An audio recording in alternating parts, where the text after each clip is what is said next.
What's going on, you guys? It's your Huggable Hipster here, and welcome back to today's episode of The Casual Nerd, where it's good. There's a lot. That's all I can say. There's just going to be a lot. There's a lot of content that's going to be on today's episode. I'm starting on, I believe it's going to be the week after.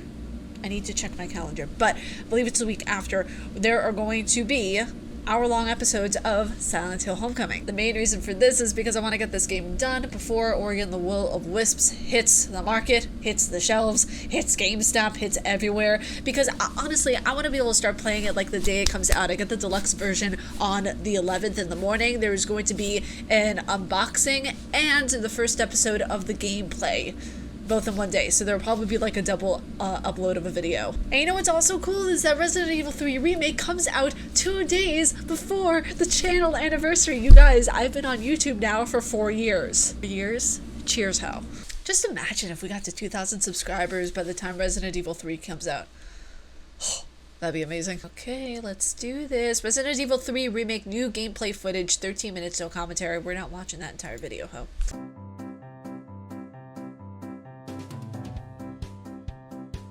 Oh, he's got guns. Multiples. I just sounded like a newborn puppy. Oh my god. Look at him getting all handsy. Oh, the graphics look so good.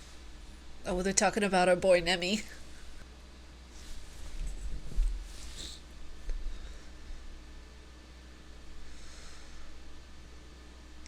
Wait, whoa. Dino Bites? Is that like an Easter egg for Capcom's game Dino Crisis? We know that game is getting a remake.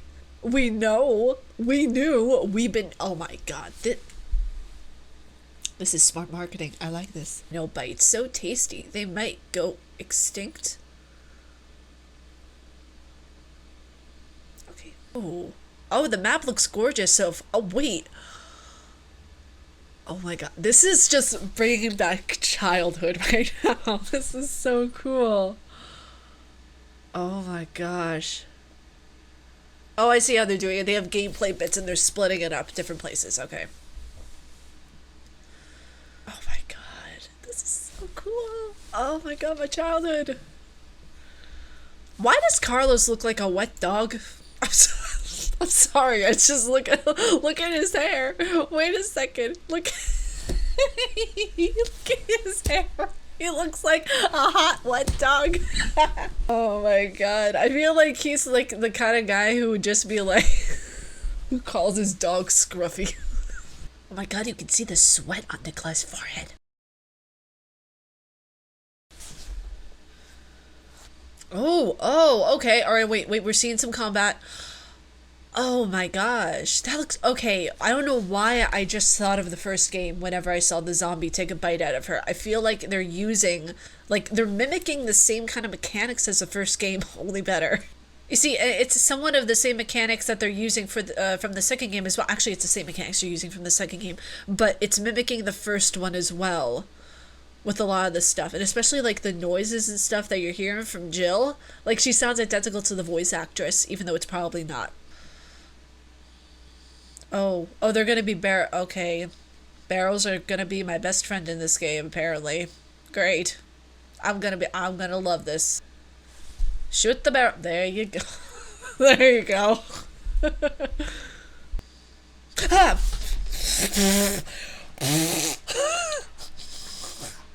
Son of a good... Wait, that's...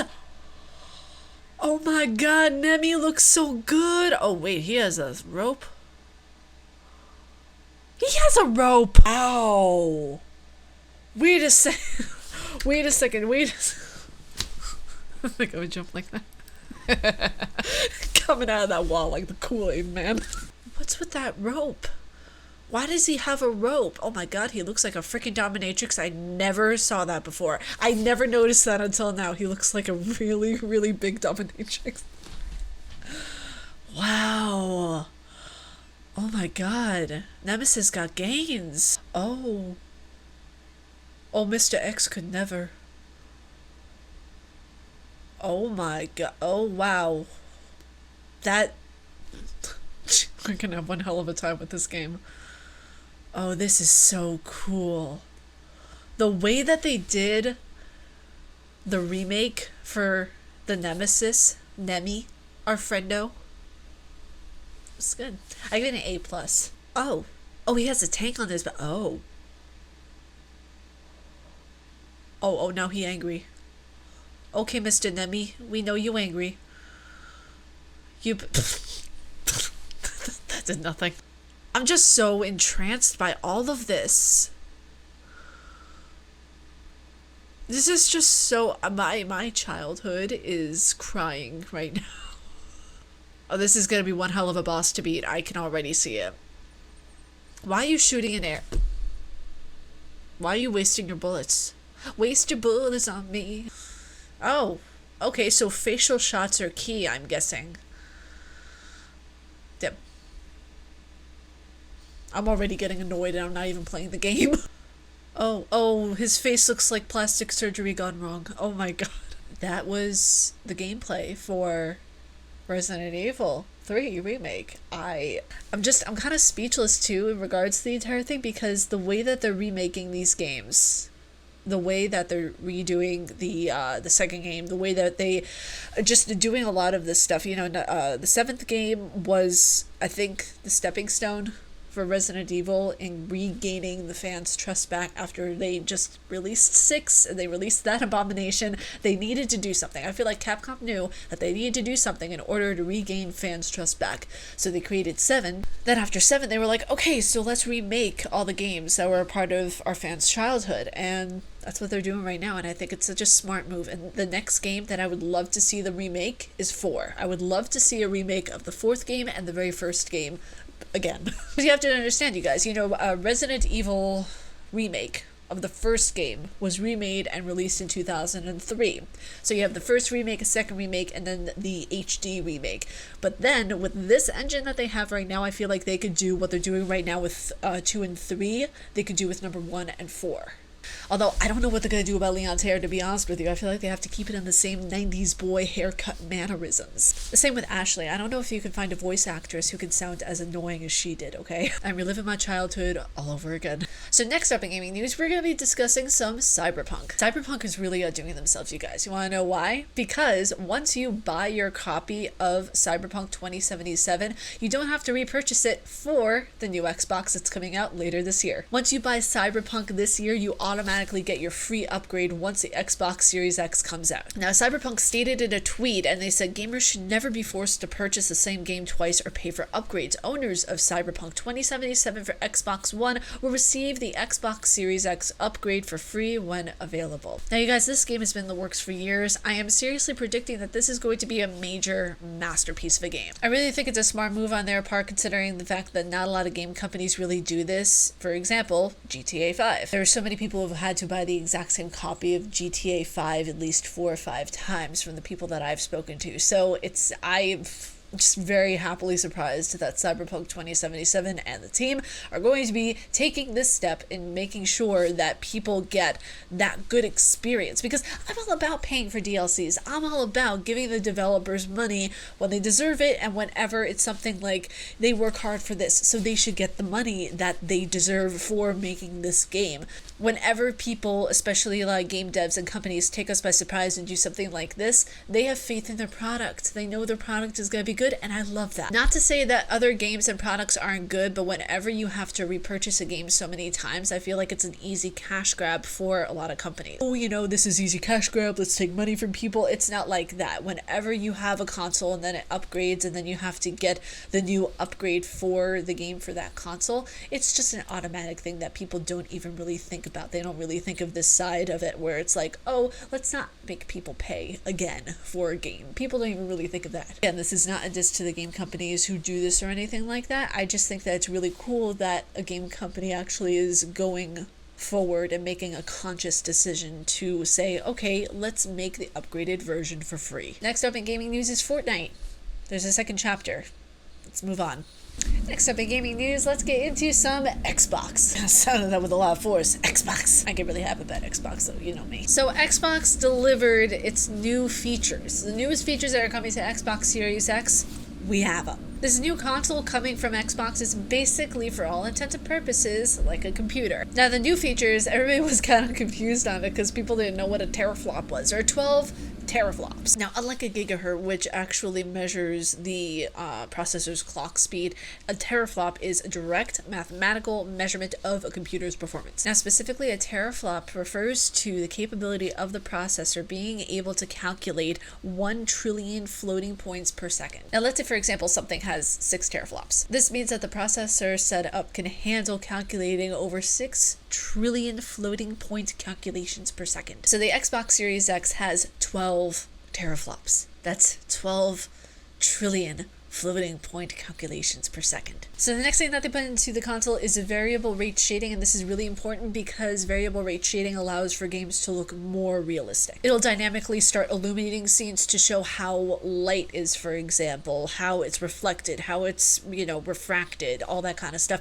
It requires a lot, and it requires a very good graphics card or graphics capabilities in general within a system. Since all of this that's in the console is basically relying on 12 teraflops, it's gonna be good. It also says it has hardware accelerated direct X-ray tracing for discs. It also says it has quick resume for multiple games. That way, even if your console goes off or it gets rebooted or anything like that, and you go right back into a game after that, it'll just resume directly where it was. So I think all the specs on this are actually pretty darn cool. Like the fact that you could have automatic resume. Think of it as like your computer is sleeping, right? And it might go to the home screen or something like that. You go right back into the game. It automatically resumes where you left off. I think that's just so cool. And they're bringing so much new technology into the Xbox world and stratosphere that I don't know how in the future they can create anything better. And it's not a diss on them. It's just in consoles in general, there's only so much you can do. So when we think of the future of consoles, what kind of technology is there going to be? Is there going to be stuff that's going to be better than this? Is there stuff that's not going to be able to measure up? I'm really curious to know your guys' thoughts. Do you guys think that, in this year and the years to come, we might see a decrease in what consoles can actually do because they've reached their limit, so to speak? And you guys who love Animal Crossings, you're getting me excited about this too. I didn't want to buy Animal Crossings, and now it looks like I'm gonna have to buy it. Because actually, they're preparing to do a mobile game version of Animal Crossings, which is really cool. They're pandering to a new audience, and people might get, into the game and all that kind of stuff. If they're coming out with something that's like a free trial or a free demo or something on mobile, I might have to give it a go. It states here in the article that Animal Crossing's Pocket Camp for Android and iOS devices have been receiving a little extra attention in recent times. It's mostly to do with the upcoming release of Animal Crossing's New Horizon on the Switch next month. I actually enter in a contest to win the Switch version of Animal Crossings because it looks so cute. Like aesthetically, it's so freaking pleasing just to look at. The green and the blue, the pastel I love it. Even though the two games aren't directly linked, there'll still be promotional offers in both where players can receive special items. More details will be shared about the Animal Crossing's Pocket Camp Twitter account at a later date. And it's really cool too because it's like, I don't know, it's kind of like Animal Crossings, but it's just, it's a kind of like a different version of it from what I've been hearing. The game itself just looks so adorable. I mean, I'm not about cute games because, we don't do that cute shit up in here, but I think it's just so adorable. But if you guys like my face and what I do, please be sure to subscribe and hit that bell down below because I make videos every Monday, Wednesday, and double uploads on Friday. Be sure to also check the description because all the articles that I talked about today and videos will be down there. And I also like sharing the articles with you too because it gives you guys more of an insight into the things that I research for the Casual Nerd episode. But stay casually nerdy, you guys, and I will see you all in the podcast coming out later today. Peace. 머리를 빗는 이 빗소리 밖엔 비가 오나 봐 들리는 빗방울들이